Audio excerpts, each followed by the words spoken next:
चित्र पढ़ रहे थे बच्चों।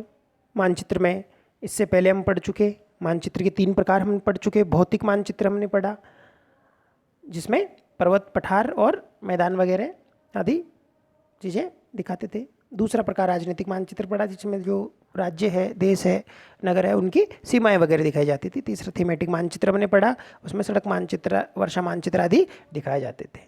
मानचित्र के 3 घटक है, दूरी, दिशा और प्रतीक। आज हम दूरी को पढ़ते हैं।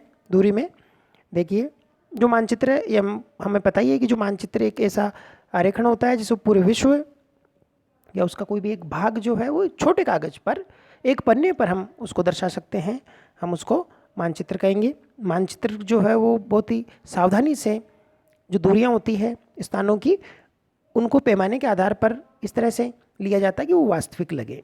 और ये तभी संभव हो जाता है, हो सकता है, जब कागज पर एक छोटी दूरी स्थल की बड़ी दूरी को व्यक्त करती हो। इसीलिए इस उद्देश्य के लिए एक पैमाना आवश्यक होता है। यानी जो दूरी होती है उसको हम पैमाने के माध्यम से, जो बड़ी दूरी है वो जैसे किलोमीटर में है तो उसको हम सेंटीमीटर में कन्वर्ट कर लेंगे इस तरह से। तो पैमाना क्या होता है? पैमाना स्थल पर वास्तविक दूरी और मानचित्र पर दिखाई गई दूरी के बीच का एक अनुपात होता है। पैमाना क्या है? वास्तविक दूरी और मानचित्र पर दिखाई गई दूरी के बीच का एक अनुपात होता है। जैसे उदाहरण लेकर इसमें दिखाया गया है, आपके घर के बीच की दूरी 10 किलोमीटर है, जिसे मानचित्र पर 2 सेंटीमीटर की दूरी से व्यक्त किया गया है। इसका अभिप्राय है कि मानचित्र का 1 सेंटीमीटर स्थल पर 5 किलोमीटर को दिखाता है और 10 किलोमीटर को 2 किलोमीटर दिखा देगा। इस तरह से इसको हम कन्वर्ट कर सकते हैं। तो पहला बिंदु हो गया दूरी। अगला जो बिंदु है वो आता है आपके पास में, हमने भी पढ़ा 3 घटक इसके पढ़े थे हमने, दूरी, दिशा और प्रतीक। दूसरा हम पढ़ेंगे दिशा। तो ये देखो एक इस तरह से ये चित्र दिया गया है, इसमें पैमाने के आधार पर आपको चीज़ें बताई गई है। दूसरा बिंदु है दिशा। दिशा में देखिए आपको सबसे पहले थोड़ी दिशाओं की जानकारी होनी चाहिए। जैसे एक यहाँ पर ये ऊपर की तरफ जो है वो आपका नॉर्थ होता है, हमेशा याद रखेंगे, और नीचे जो है वो साउथ होता है, यानी दक्षिण दिशा होती है। ऊपर की तरफ उत्तर दिशा होती है, नीचे की तरफ यहाँ पर दक्षिण दिशा होगी। और इसके अलावा आपका जो लेफ्ट हैंड है, उस लेफ्ट हैंड की तरफ, इस तरफ, यानी मेरा लेफ्ट हैंड इधर है, अभी यहाँ मैं हूँ, तो इस तरफ आपकी होगी पश्चिम दिशा। बाकी जो बचा वो हो जाएगा पूर्व दिशा हो जाएगी आपकी।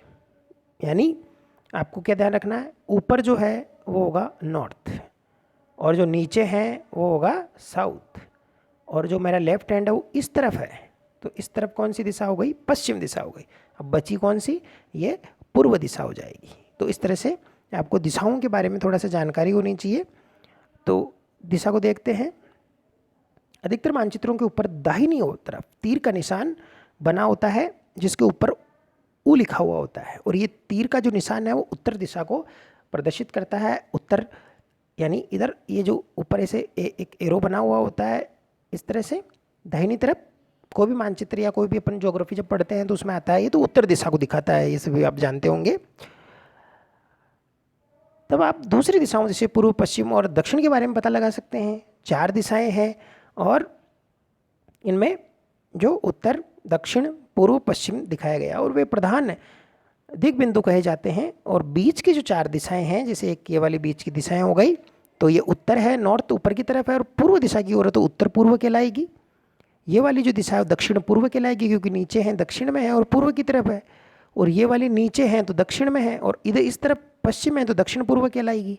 और ये उत्तर पश्चिम कहलाएगी, और ये उत्तर दक्षिण पश्चिम कहलाएगी।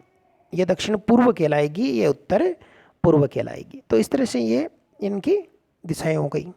तो सारी जो चीज़ें होती है मानचित्र में, दिशा का जो ज्ञान है वो बहुत ही आवश्यक है। अगला जो बिंदु आता है वो आपका आता है प्रतीक। प्रतीक देखो बच्चों, जब भी मानचित्र हम देखते हैं तो बहुत से प्रतीक चिन्ह बने हुए होते हैं। जैसे ये बहुत से प्रतीक चिन्ह दिए हुए हैं यहाँ रेलवे लाइन के लिए, ये प्रतीक चिन्ह काम में आते हैं, है ना। कच्ची जो सड़क है उसके लिए ये मानचित्र काम में आते हैं। तो इस तरह से बहुत सारे प्रतीक चिन्ह दिए होते हैं। जैसे मंदिर वगैरह हम मानचित्र में देखते हैं तो मंदिर के लिए या तो ऐसा चित्र बना हुआ आएगा या फिर एक झंडे का चित्र इस तरह से लगा देंगे, तो उससे हम क्या समझेंगे कि भाई ये मंदिर का यहाँ पर मंदिर को मानचित्र में दिखाया गया है। तो बहुत सारे प्रतीक चिन्ह होते हैं, इन प्रतीक चिन्हों के माध्यम से हम मानचित्र को आसानी से समझ सकते हैं। तो मानचित्र का जो तीसरा प्रमुख घटक है वो कौन सा है? प्रतीक है। इनमें हम भवनों, सड़कों, पुलों, वृक्षों, रेल की पटरियों को आदि को हम कैसे दिखाएंगे उस मानचित्र में, पूरा बड़ा चित्र कैसे बनाएंगे, बहुत मुश्किल हो जाएगी। तो इनको हम प्रतीक चिन्ह के माध्यम से मानचित्र में दिखा देते हैं ताकि कम स्थान में अधिक जानकारी प्राप्त हो जाए और हमें मानचित्र को आसानी से हम उसको समझ सकें, इसलिए इन चिन्हों को दिखाया जाता है। तो इस तरह से 3 घटक हमने इसके पढ़े। और ये देखो इसमें रेल की पटरियों का, और ये अलग अलग जो है, ये देखो यहाँ पर मंदिर का दिखाया गया है, ये रेल की पटरियों का आपको दिखा दिए है ना। ये नॉर्थ, दाहिनी तरफ उत्तर दिशा का जो सिंबल है वो दिखाया गया है। तो अलग अलग ये सिंबल के माध्यम से मानचित्र को आसानी से हम समझ सकते हैं, और ये प्रतीक चिन्ह है। अब पढ़ते हैं रेखा चित्र। रेखा चित्र एक ऐसा आरेखन है जो पैमाने पर आधारित न होकर याददाश्त और स्थानीय प्रेक्षण पर आधारित होता है। स्थानीय प्रेक्षण पर आधारित होता है, यानी जो रेखा चित्र होता है वो पैमाने पर आधारित नहीं होता है। कभी कभी किसी क्षेत्र के कच्चे आरेखन की आवश्यकता वहाँ के एक स्थान को दूसरे स्थान के सापेक्ष दिखाने के लिए होती है। मान लीजिए कि आप अपने मित्र के घर जाना चाहते हैं, लेकिन आपको रास्ते की जानकारी नहीं है, तो आपका मित्र अपने घर के रास्ते को बताने के लिए एक कच्चा आरेखन बना देता है। इस प्रकार कच्चे आरेख को बिना पैमाने की सहायता से बनाया जाता है, उसको रेखा चित्र कहते हैं। यानी कई बार अपन ऐसे चित्र बनाते हैं, कई बार किसी को हम एड्रेस बताते हैं कि भाई आप इससे इस गली में जाना, इस गली में यहाँ पे एक मंदिर आएगा, यहाँ से आप मुड़ जाना। ऐसे हम जो कच्चा चित्र बनाते हैं वो एक रेखा चित्र होता है, बिना पैमाने के बनाया जाता है। तो रेखा चित्र को आप समझ गए होंगे। आगे देखते हैं खाका। रेखा चित्र और खाका। अब जो खाका होता है वो छोटे क्षेत्र का बड़े पैमाने पर खींचा गया रेखा चित्र होता है। यानी अंतर क्या, रेखा चित्र तो बिना पैमाने के खींचा जाता है, और खाका जो होता है वो पैमाने पर बनाया जाता है। एक छोटे क्षेत्र का बड़े पैमाने पर खींचा गया खाका कहलाता है। एक बड़े पैमाने वाले मानचित्र से हमें बहुत सी जानकारियाँ प्राप्त होती है, लेकिन कुछ ऐसी चीज़ें होती है जिन्हें हम कभी कभी जानना चाहते हैं, जैसे किसी कमरे की लंबाई चौड़ाई, जिसे मानचित्र में नहीं दिखाया जा सकता है। उस समय हम लोग बड़े पैमाने वाला एक रेखा चित्र खींच सकते हैं, जिसे खाका कहते हैं। तो प्रश्न आ जाएगा कि खाका और रेखा चित्र में क्या अंतर है, इस तरह से। तो आपको ध्यान रखना है ये सारे जिसके जो महत्वपूर्ण बिंदु है।